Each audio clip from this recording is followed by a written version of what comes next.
It was an ant farm, right? You know, who fucking does that? You know, what the fuck? And he got the ants from Georgia, and they were fire ants. Well, apparently, there was some kind of altercation in the room between him and one of his other fucking dudes that lived in the room. I don't know, they were fighting over a Nintendo or some shit like that. And he just takes his fucking ant farm and throws it on the other ranger, who just gets fucking decimated by red ant bites.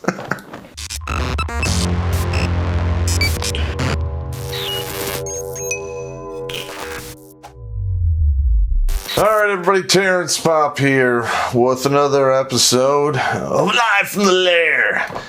And this one's going to revolve around a question I got from an individual who is just got into the service. I believe he is in the United States Army. I don't remember. But he was asking me about, women that you run into on post and around post, and is it a good idea, to get into relationships or marry any of these women? All right, I had a lot of experience in this department, and I'm going to be honest. Looking back and on these women that I knew back in the day, none of them were relationship / marriage material. None of them. I did date quite a few women back in the day when I was on active duty in my younger days. But you're always in the field, or you're on deployment. Who knows what the fuck is going on when you're not around? And the women of today are even worse than they were back in the 80s and 90s. I knew the deal. I'd leave for 3 or 4 weeks, go do some shit. And, things, I knew things were going to go off the fucking rail. Especially when I went to Ranger School, and I was dating this one girl, I'm not going to say her name, a redheaded chick, good figure on her, very attractive. I dated her for like 8 months before I went to Ranger School.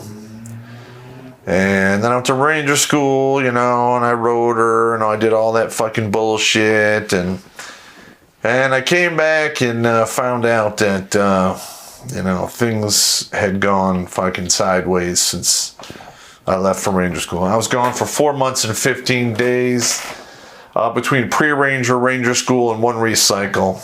And so I packed up all my shit and threw it in my car, and back to the barracks I went. So I wasn't married to this woman, so it wasn't a big deal. And later on, years later, I think it was like 8 years ago, I sent her some fucking letter basically stating, because I found out she had like, she was on her like 3rd marriage. She was going through her 3rd divorce. She didn't have any fucking kids. It was all fucked up for her. And I basically, wrote a letter to her saying, hey, you had a good dude. You wanted to play fucking games. And now you get fucking stupid prizes. You're over 40. You're now going to be divorced for the 3rd time. You don't have any fucking kids. And, hope it worked out for you. But hey, that's the way it is. And then, there was another one that I dated for a while when I was in 9th ID. Her father liked me. Her family liked me. And then I left to go to the MFO mission. That's the peacekeeping mission that they do in the Sinai, Egypt. It was 7 months long. I get back, and she's fucking married to some other schlep rock. Was I really that upset about it? A little bit. Not too bad. And not as bad as the getting Dear John. Because that fucking sucked, man. And if, you're fresh in the military, and I'm just going to be honest with you, if you have a girlfriend now or a wife or whatever, or if you get one in the near future while you're in the service, you're going to get Dear John. It is going to fucking happen. And just get yourself ready for it right now. And again, and the one that Dear John me, she got divorced like 5-6 years back. And, I had kept a lot of pictures and shit and all that fucking, all the letters she wrote me when I was in basic training and whatever. I threw them in a fucking box and I just mailed them to her and said, I don't fucking need these anymore. Fuck you, bitch.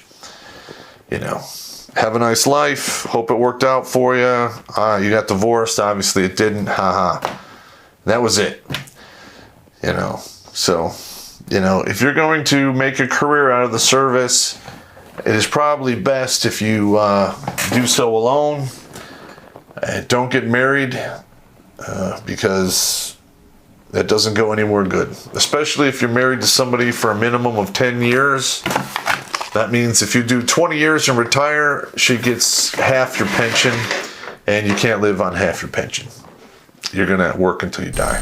ZZ Top Reloaded, or as they are more commonly known, Shotgun Rebellion, is a proud sponsor of Redonkulous.com Productions and Live from the Lair. These are patriotic, gun-loving music-making machines, and you can show them love by purchasing their music on CD Baby or any of the popular music sites listed below. Piss off some snowflakes and play them loud in your own lair! Now, another phenomena that we dealt with, and this was really fairly common in the Ranger Battalion, is we had this thing called Rangerettes. And they're basically women that, just wanted to fucking hang out and bang Rangers. I don't know. They were just into it. I don't know. They treated us like rock stars. Who are we to say no? It was a good time. I mean, I remember going out to the Madigan Club or going downtown Tacoma to some of the bars there, and even in some of the bars in Seattle, I'd have women just walk up and proposition me and shit after they found out I was a fucking airborne ranger.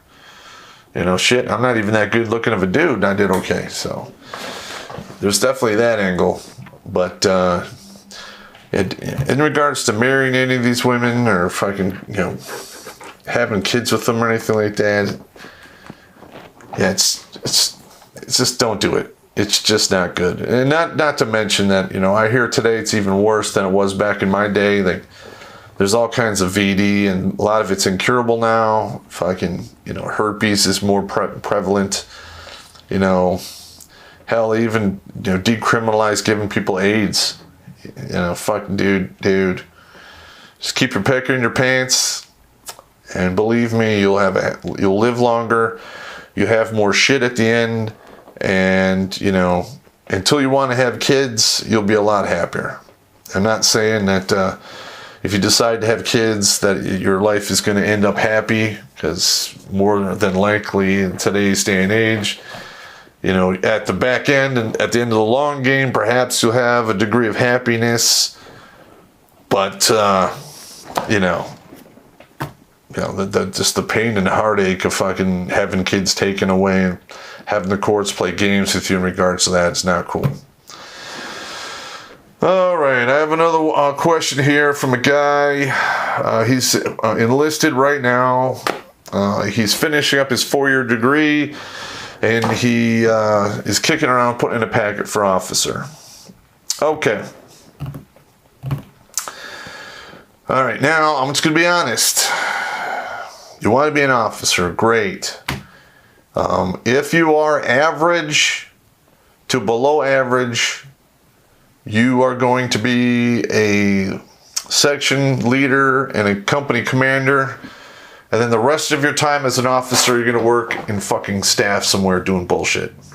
Okay, I'm just telling you, you're gonna be fucking, at the beck and call of battalion commanders and what have you, doing whatever pet projects they want you to fucking do, and you'll forever be their slave because all they got to do is give you one bad OER and your career is fucking over.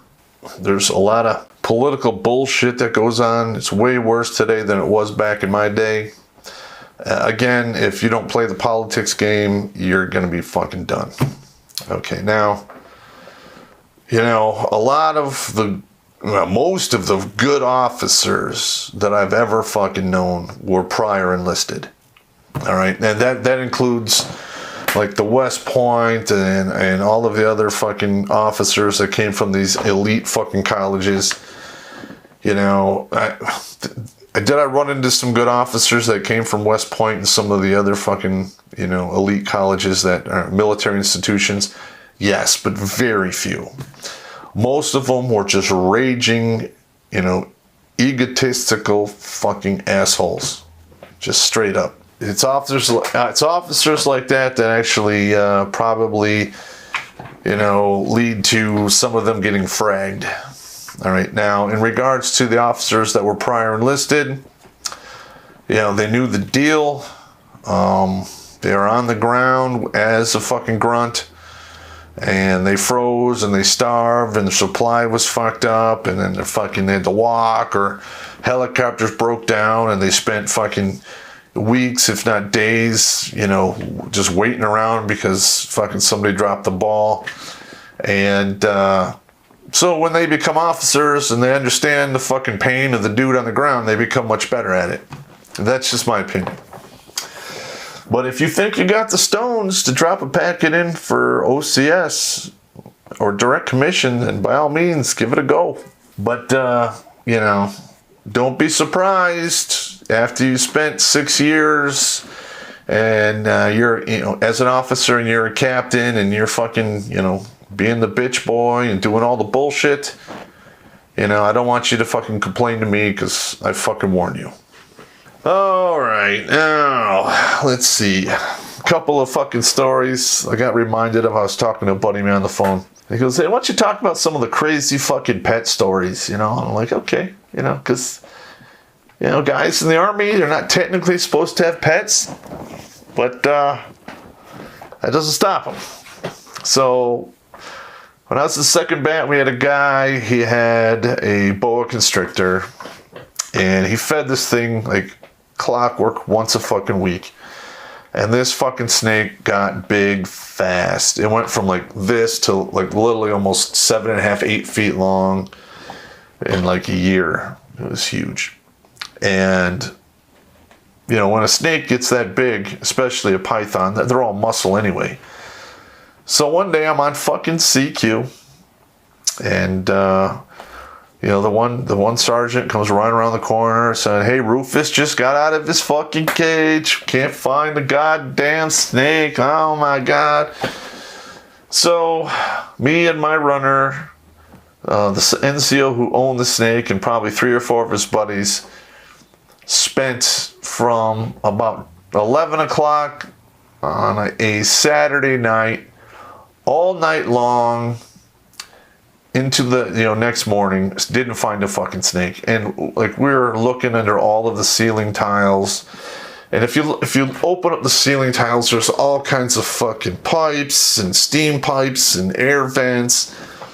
It's a fucking nightmare. And I got stuck looking for that motherfucking snake for about a week and a half. Every night after the commander and first sergeant left, we all had a fucking look for the snake party.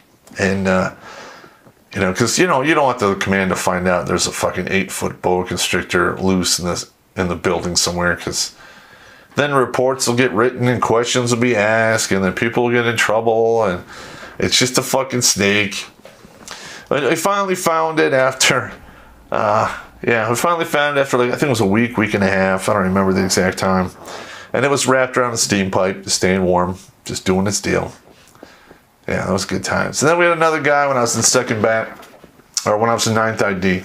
And he had like a 55-gallon tank, and he had like 5 or 6 piranhas in there, And we're not talking about like, the piranhas that don't fucking eat shit.